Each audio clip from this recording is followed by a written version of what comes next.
Hema commission റിപ്പോർട്ടിൽ സർക്കാരിനെതിരെ പുതിയ പോർമുഖം തീർത്ത പ്രതിപക്ഷം റിപ്പോർട്ട് വൈകിപ്പിച്ചതിൽ സർക്കാരിനും പങ്കുണ്ടെന്ന് ആരോപിക്കുന്നു. വനിതാ IPS ഉദ്യോഗസ്ഥരുടെ നേതൃത്വത്തിൽ അന്വേഷണം വേണമെന്ന് പ്രതിപക്ഷ നേതാവും വനിതാ കമ്മീഷനും പോലീസും കേസെടുക്കാൻ തയ്യാറാകണമെന്ന് യൂത്ത് കോൺഗ്രസും ആവശ്യപ്പെട്ടു. ഹേമ കമ്മീഷൻ റിപ്പോർട്ട് പുറത്തു വന്നതോടെ മലയാള ചലച്ചിത്ര രംഗത്ത് വലിയ ചലനങ്ങൾ ഉണ്ടാകുന്നതിനൊപ്പം രാഷ്ട്രീയ കേരളത്തിലും ചലനങ്ങൾ ഉണ്ടാവുകയാണ്.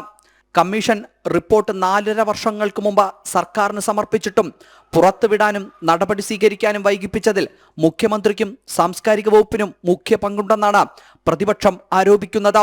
വനിതാ IPS ഉദ്യോഗസ്ഥരുടെ നേതൃത്വത്തിൽ അന്വേഷണം നടത്തി നടപടി സ്വീകരിക്കണമെന്നാണ് പ്രതിപക്ഷ നേതാവിന്റെ ആവശ്യം. DGPക്കും വനിതാ കമ്മീഷനും പരാതി നൽകി യൂത്ത് കോൺഗ്രസും രംഗത്തെത്തിയിട്ടുണ്ട്. സംസ്ഥാന വൈസ് പ്രസിഡന്റ് അബിൻ വർക്കിയാണ് DGPക്കും വനിതാ കമ്മീഷനും പരാതി നൽകിയത്. ഹേമ കമ്മീഷൻ റിപ്പോർട്ട് ആയുധമാക്കി സർക്കാരിനെയും സാംസ്കാരിക വകുപ്പിനെയും പ്രതിരോധത്തിലാക്കാനാണ് പ്രതിപക്ഷത്തിന്റെ നീക്കം. ജനം, തിരുവനന്തപുരം.